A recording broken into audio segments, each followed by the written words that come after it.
Thanks for joining Kathy Prokop and myself. We had a month off. It's back to school for the kids and back to the Mayor's Report from Twinsburg. Kathy Prokop is here. Thanks for coming by. Thank you, Jeff. You believe school started already? I know, it went so fast. We didn't have June or July, so that's why. I think that's why. All right, we got a lot to talk about. Let me jump right in. These are projects that have been going on, but they're very big and they'll be very helpful when it's all said and done. And one is very close to you where you live, and that's Chamberlain Road's sewer project. So where are we going with that? Wow, it's really moving along very quickly, a lot better than we anticipated. There's a lot of rock. I thought so. A lot of rock in that area. But nevertheless, they're even a little bit ahead of schedule, which is good. So they're keeping the traffic moving, they're keeping the project under control, keeping it as clean as they can, and it should be done by the end of September. Actually, I've had to cut through there, being footballs around the corner a couple times, and the way they have the traffic going, you don't sit there too long, which is right. Good. It's moving, and and that's not a real wide road. So no, it's pretty, it isn't. You're right there. They're doing their work right there in the right of way, and it seems like it's very close to the cars. But again, they're doing great, and the restoration work will be the problem for this year. We'll probably get to that in the spring. Because it'll be too late. It'll be too late. We'll get some of it done, but what kind of? And I'm sure this takes a thick skin, but as I'm driving down there and I see everyone's front, quite a few front yards that are ripped up because of where this thing has to go. Do you get a lot of backlash from that, or do people pretty well understand? It has a whole different look there now, doesn't it? When you're riding down the road, it really has changed the character in that area. But no, we're not getting any at all. Okay. They years ago, when we proposed putting in sanitary sewers, they were not interested in that area. But over the years, a lot of their septics are failing. It's very expensive to replace them. The county there's a lot of newer things over there now, too. Absolutely. And then the county does inspections now. You get fined if you're not true. up to code. So we've gotten to the point where those 13 homes, they all wanted their sanitary sewer line, and they're being very cooperative and working through it with us. It does take patience, and it takes a lot of understanding. But again, it moves very smoothly if you're over that way, so I was kind of impressed. Something that was bad also, and this isn't really you, it's more of the county or the state, and that how bumpy Route 91 was. And thank God they've come in there and really done some paving work. Is it done yet? Where are we? Is it curing still, or there's that in-between period? No, we're ready to roll. In fact, they striped it, there's some detail work they're finishing up, but boy, I'll tell you what a difference. It is wonderful riding it. So thank you, ODOT. We appreciate it. We were definitely at the limits of how long we could let these roads go, Route 82 and Route 91, and just in the nick of time. Do you think people don't realize that that's, if you're riding down the road, it says, doesn't the mayor riding these roads, how bad they are? Those state roads, you have no control over when they get over. You put on the list. You can put on the list, but you're at the mercy of them as far as when it gets done. Right, and if it's further out than you want the road to go, then you have to pay for it yourself. Mm-hmm. So I know we limped along for the last couple years, but sometimes you limp along so that road is paid for, which is what happened, and makes a big difference in our budget, so we can do other things. The nice part is that's going to be done. Eventually, you're moving ahead with that roundabout, I'm assuming, down the road. Okay. Yes. And between Macedonia and the work going on Route 82, a lot of that has been redone, and they're going to be wide up to you guys when it's Phase 3 is done for them. Up to Chamberlain, up to Shepherd Road. Right. So our project, though, goes from Post Road now to Glenwood. Okay. So that's the area, if you can avoid it. They're still moving utilities, and we're still doing a lot of prep work over there before we actually get to the road reconstruction. But obviously that's Route 91. That was not repaved because we'll be repaving it as we do our project. And we're mentioning all these big roads. I'm sure your road paving project's been going through the summer, that sort of thing, on a lot of the residential areas. Are you almost done concluding that up, or does that go well into the fall also? Well, we're just about done with those two. One of them that you may have noticed is Twin Hills, that runs between Ravenna Road and Route 82. Right. That was just redone. The Young Explorers School is over there, and it's opening up now, so that's really great that all those roads are finished in that area. So our residential roads, everything is wrapping up for the year. We're buttoning it up. Oh, good. Let's get into some new building, and this is the Maplewood what now? It's the Maplewood Memory Care, and this is on First off, where is it? It's on Route 91. Okay. It's a little hard to describe. It's north of Old Mill. So if you know where Old Mill 91 is, it's it's the vacant property north of there. And Mosswood Lane was a small road, and this is all off of Mosswood Lane, a beautiful, beautiful area back there. This is going to be a first-class memory care. There's going to be 4 pods, and they're secured pods for people with dementia, Alzheimer. I've seen the plans for it. I've seen the location, and it's beautiful.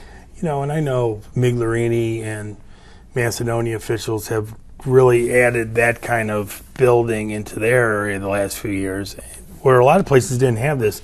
Are you seeing the need now as the population ages, and a lot of people want to spend their whole life in Twinsburg, and Absolutely. You need things like that? And according to our last census, the older population in Twinsburg is growing more than any other age segment. Right? So it really is. We have lots of nursing homes. We have lots of skilled nursing. We have rehabilitative centers and memory cares, but again, a good need for all of them. And if I think my figures right, wasn't there well over 100 jobs coming into town once this thing is done, which is, always helps you out. Yes, it does. All right, let's talk about, at one time I remember kind of sadly talking about how much vacancies was in the city as far as buildings and that sort of stuff. And recently, your industrial area, you only have 3% left as far as vacancy right now, and that's a great sign. It is a great sign. We were just amazed when we did our latest survey that we only have a 3% vacancy rate in our industrial properties. So that is tremendous. I mean, the other side of that is that we don't have a lot of space to rent out, but with Cornerstone coming up, it's just amazing what we're accomplishing within our industrial business sector. Now, Cornerstone, FedEx will be open by the end of the year, but Bridgestone is already stocking their stock of tires. So Bridgestone, they're hoping within the next few weeks, in that spec building, they'll be ready to open up. And FedEx is putting in their conveyor belt right now. So that whole area there is going to be humming, I think, by the end of the year. And I think a good example is when they finally put the roads in back there, which they have, because my weekend guy tells me he went already back there, which I don't know why he's nosing around, but the point is the concrete's being built for the streets and that sort of thing. And do you foresee when Bridgestone, FedEx get the doors open, it's going to draw a lot more interest once there's some activity going on over there? Absolutely. And we just received an official job ready site designation for the back of the property by the railroad tracks. Yeah, right. And the state gave us that designation on the property, which is tremendous, so that we can say it's a job ready site. The developers can say that. When the commercial real estate people can say it's a job ready site, it's recognized by the state.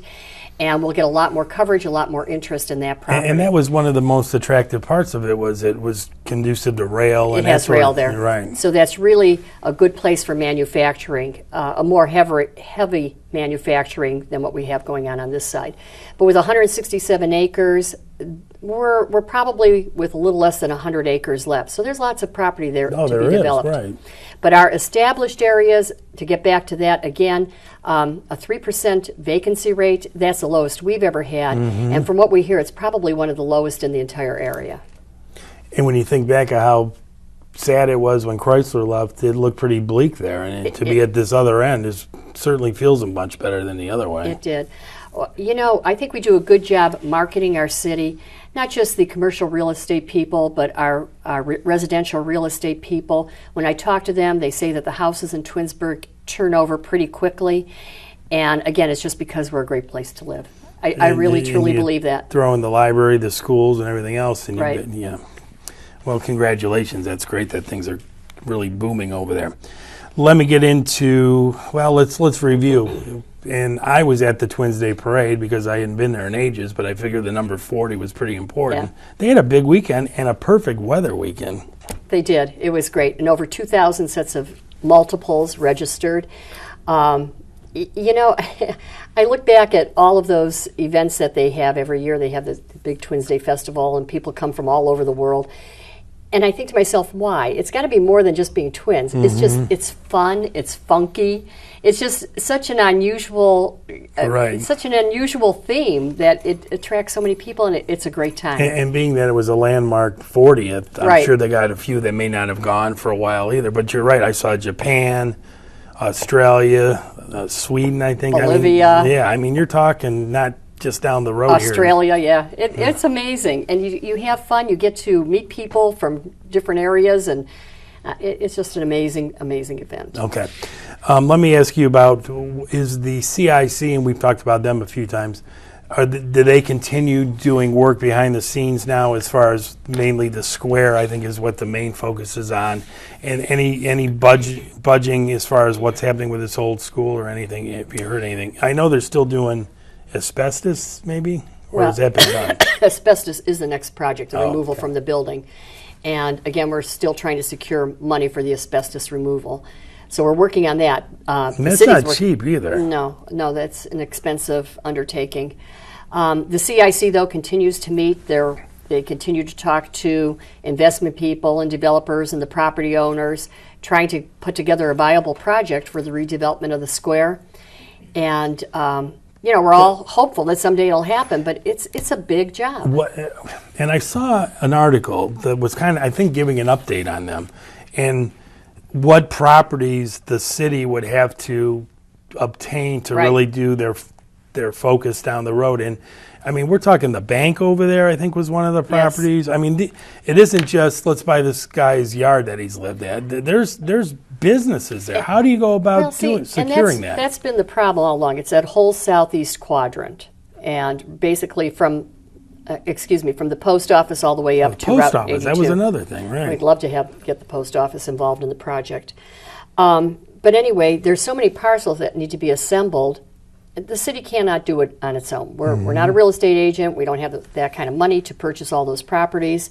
So that's why you have an organization like a CIC or a CDC to work with developers to come in and assemble the properties, to purchase them all.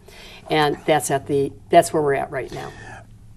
I'm a little confused, though. What happens? Do you ask the U.S. Post Office to build elsewhere and buy that property, or do you ask this bank, could you put another branch up, or how does it work when you want to secure those properties? Well, any of those things could happen. I mean, we have met with the post office, and they're not very receptive to moving that building or selling that property.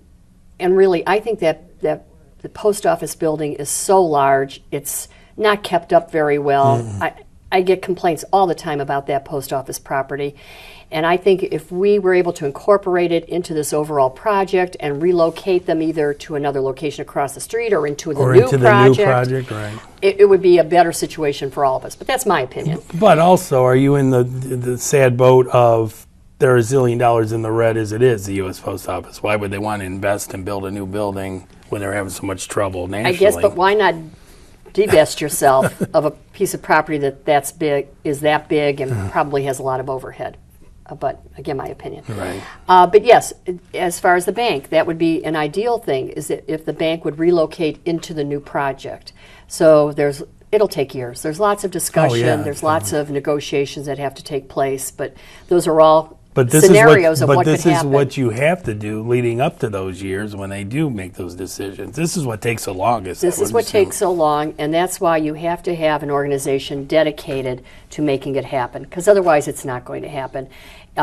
Each parcel will sell off to somebody, and you'll have individually, right? And you'll have a disjointed. You won't have a project. You'll have just redevelopment. This, and this, yeah, checkered. Have the CIC got over that initial complaint that they were kind of a secret group behind the scenes? I know you've involved much more of the public now, which I got to assume helps you out. It does, and the website is up. I believe everybody's aware that the meetings are open to the public. In fact, we're putting together a brochure that will go out to the households so they have a complete understanding of what a CIC is. That's probably a good idea. Yeah, I think we're going to try to communicate as much as we can. All right, let's take our break. Time to look at the meetings for September in Twinsburg, and then Kathy and I will be right back.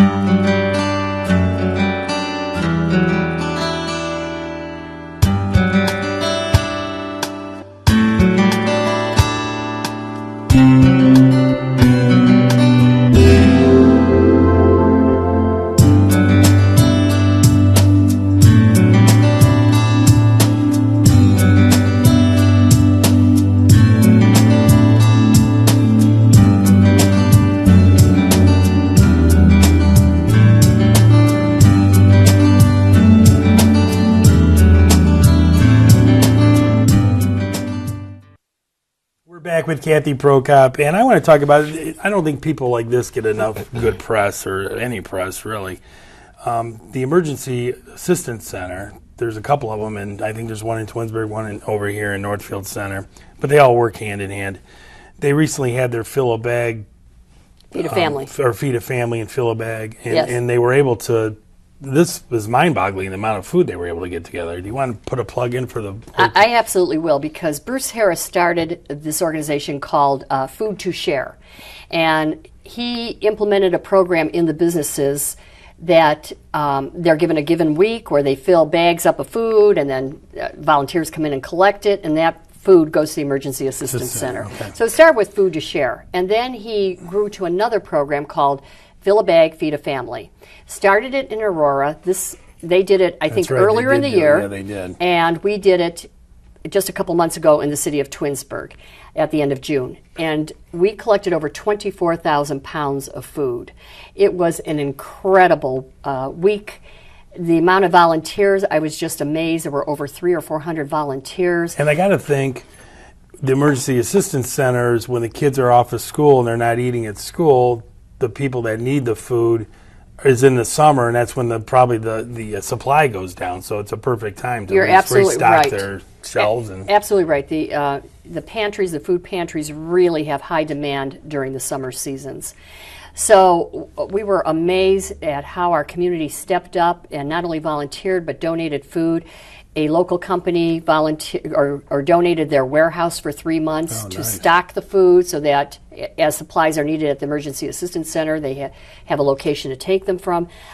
It was just incredible. So thank you to our community, to the volunteers, and thank you to Bruce Harris for getting this idea. A lot of times people don't hear about things like that. I know they don't. So it's good to get that out. All right, talk to me about this. Showed my age. I was shocked when you said your fitness center is 17 years old. I about fell over when you said that.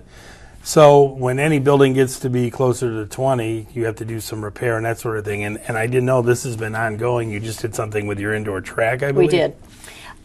We do a pretty good job with keeping our equipment updated. We try to rotate equipment out on a regular basis. But the building itself, you can scrub and you can clean, but you get to a certain point where 17 years of people coming in, day out, using everything, it shows wear and tear. So I'm a big proponent on maintenance and maintenance items being replaced constantly. So this year they did the running track, and the running track has been all redone. So next year they'd like to put new floors into the court areas. We're looking at the locker rooms being redone. Everything needs to be updated. The building is the building. The building looks great. It can be there for 50 years, but if you don't take care of the inside, people will stop coming. And we have over 7,000 members now. People love the building. They love the equipment, the programming, but we need to step it up a little bit. So we have a lot of capital items in the budget for the fitness center, and I'm hoping council will approve it. But I think that they have the same. Well, and I think a good example, if you're happy with the fitness center you're attending and paying for, you'll keep coming back year after year. And I know a lot of places the numbers don't stay at 7,000, because of the fact that it starts running down and that sort of thing. And you've been able to maintain that. So this is kind of getting ahead on the curve to make sure you don't lose any of the existing ones and hopefully gain some when you add new programs. It makes a difference. Just like our outdoor pool. Our outdoor pool was built in 1993. It's 22 years old. And this year we replaced the entire, it was a cement bottom, but we came up with, after some investigation and looking at other pools, there's this liner, and we put a new liner into the pool. We put it into the locker rooms, redid the slide, we redid the decks. Everything looks beautiful. We have new sunshades. We have the solar panels. Yeah, to go there, you would think it's new. You would think it's a new pool. It looks so great. But if you're going to invest in that kind of asset, you need to invest in keeping it up and keeping people coming back. So. Well, when we're talking recreation, that sort of thing, update us on the golf area as far as, are we still working towards that clubhouse? Good question. We are. We're in phase 2 of the course improvements. I just talked to Brian Menard this morning about the driving range. He said the driving range is packed. We have that new great big driving range, the putting green, lots of different improvements on the first 9 holes.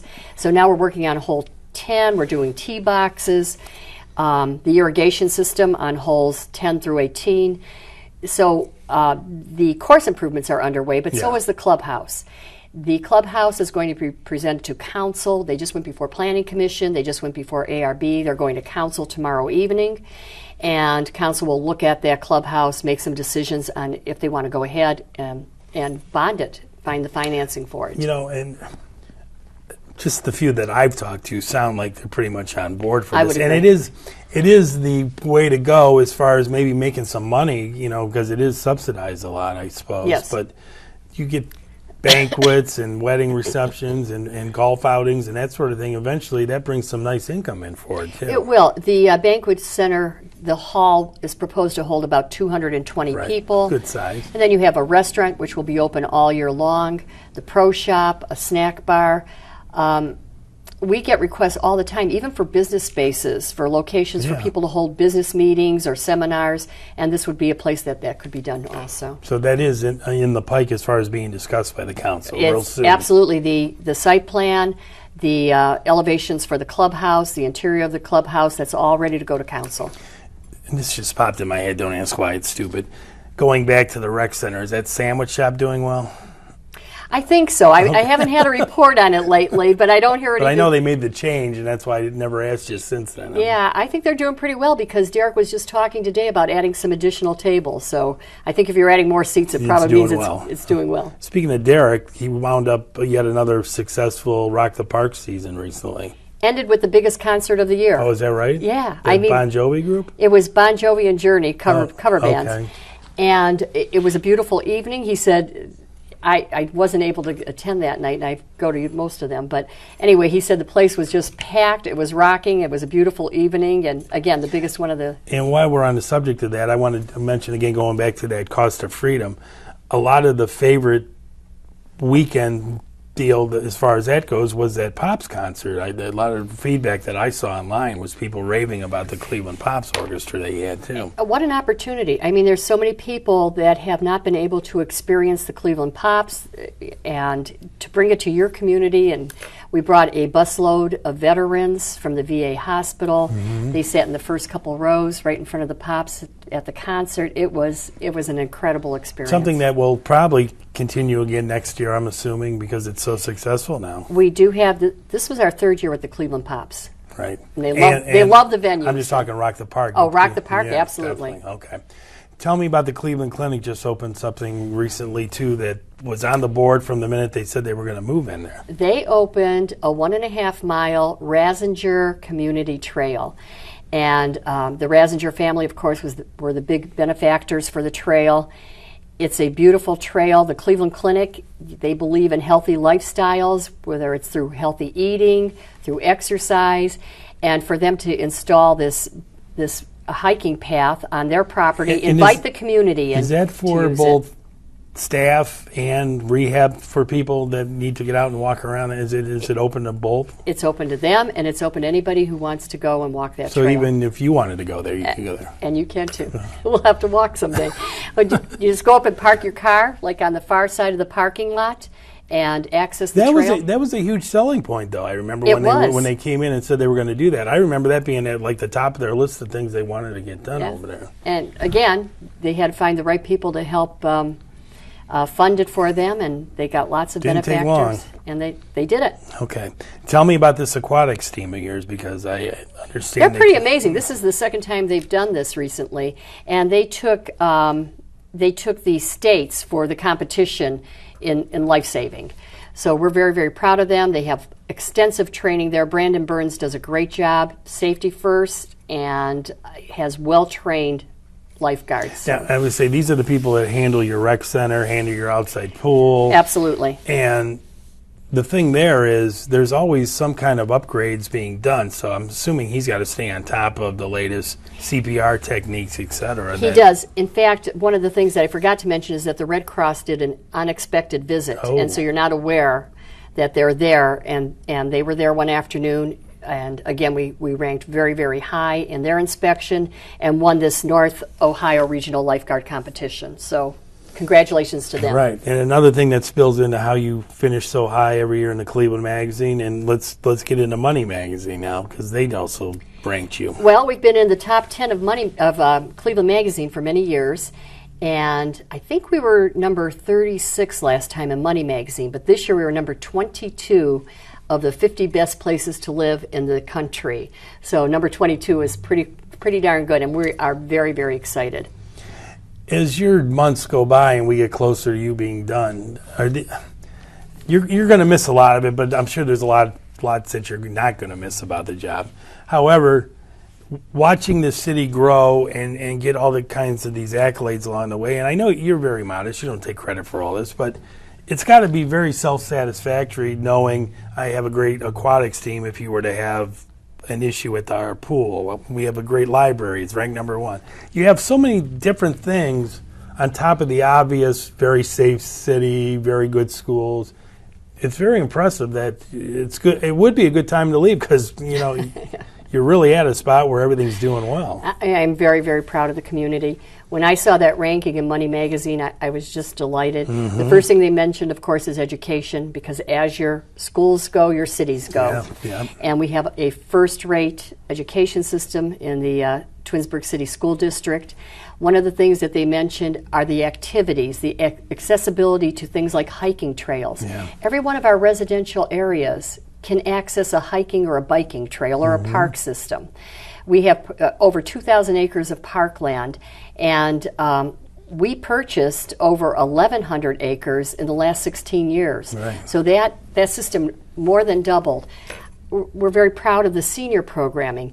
We transfer. That's huge because there's not a lot of cities that go out and purchase the vehicle to take these people around and make sure that they have things going on.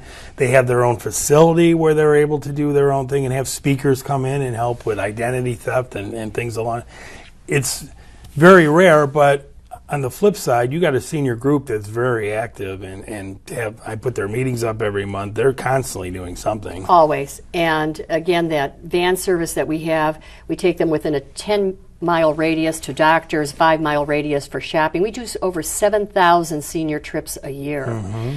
So it's obviously a service that's needed, and we're happy to provide it. And as you build more of these places that have more elderly involved, you need to have a lot more transportation, that sort of thing. All right, well, let me close things down here with asking you about November's ballot. Of course, next month we will begin having candidates come in and tape their candidates' dialogue here.